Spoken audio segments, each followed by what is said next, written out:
Yo, what is up, everybody? So let's go back again. Another chapter from the story titled Friend, written by Skellington Girl 95. Remember to use the links in the description, show love to the author, like, comment, and subscribe. Chapter 10. Teresa sat straight up in her chair. She had so many emotions running through her. Shock from what all she just heard.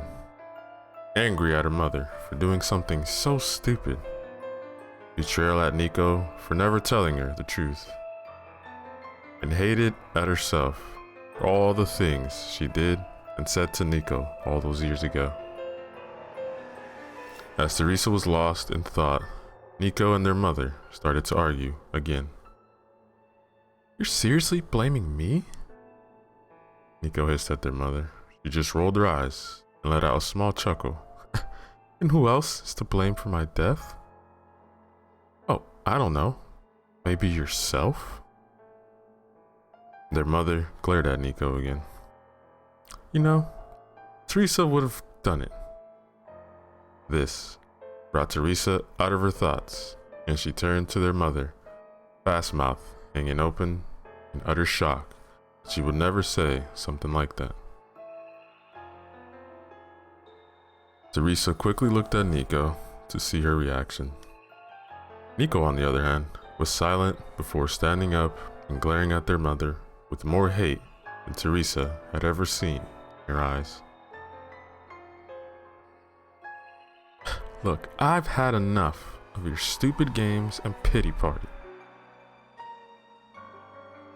Nico shouted and, moving at the table, headed to the bookshelf, and their mother's eyes flicked to the table real quick, looking for something. "Huh, wouldn't get your undead hopes up." Teresa heard their mother let out a low growl before looking away from Nico.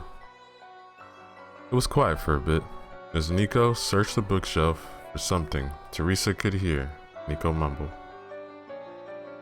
"No, no, no," repeatedly as she looked for something. The silence was beginning to get to Teresa as Nico let out a victorious "yes" and pulled out a book from the very top shelf. He walked back to the table and slammed the book down in front of their mother, sliding it towards her. "Now, you're gonna fix whatever it is you did to Teresa."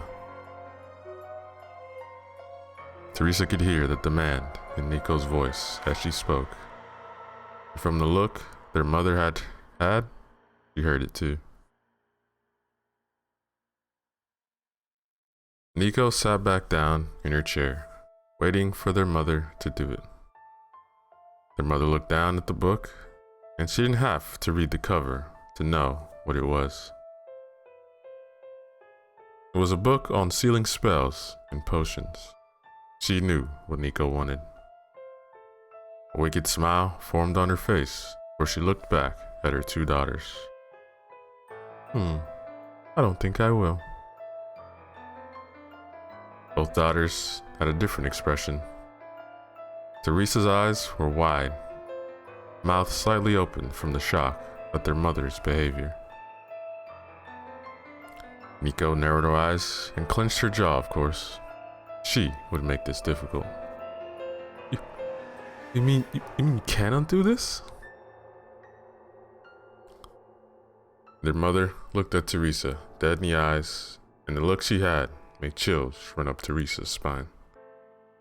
"Oh no, I can undo it. I just don't want to." "But why?" "It's simple. She doesn't want to because she wants us to suffer. Isn't that right, Mother?" "Well, not Teresa, but you, yes. You don't know how many times I regret stealing your gift. So why did you?" "She had no control, and after Friend, I had no choice. You don't know how much I wish it was you that I did it to."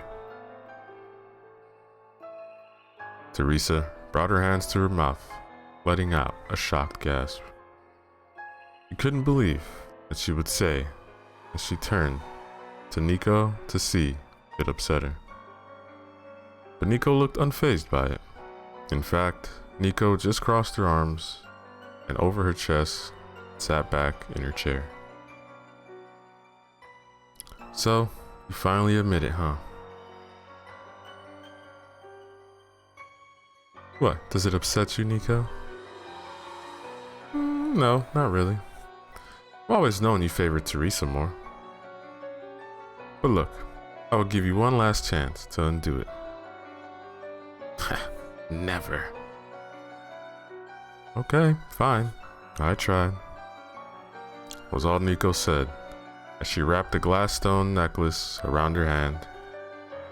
Teresa and their mother watched as she did. So, Nico looked at Teresa before sparing a glance to their other. You brought this on yourself, she says as she slams her hand down hard on the table, breaking the stone in the process. The lights flicked and a strong gust of wind whipped through the house. Teresa covered her ears as a blood-curdling scream rang through the house, and the lights went completely out. Once the light came back on, Teresa looked around the room frantically, but all she seen was Nico and herself. Nico looked unfazed, but all that just happened as she stood up, headed to the front door. Well, that was a waste of time, was all she said. She grabbed the knob, opened the door, and she turned back to Teresa, nudging her head towards the door. Come on, sis, let's put an end to this, she says, as she walks out the door, leaving Teresa there with her thoughts. Teresa balls up her fists as she follows Nico out the door. She was ready for this to end with Nico's help. She believes that they can save Mimi and get rid of Friend once and for all. Now, ladies and gentlemen, see you in chapter 10.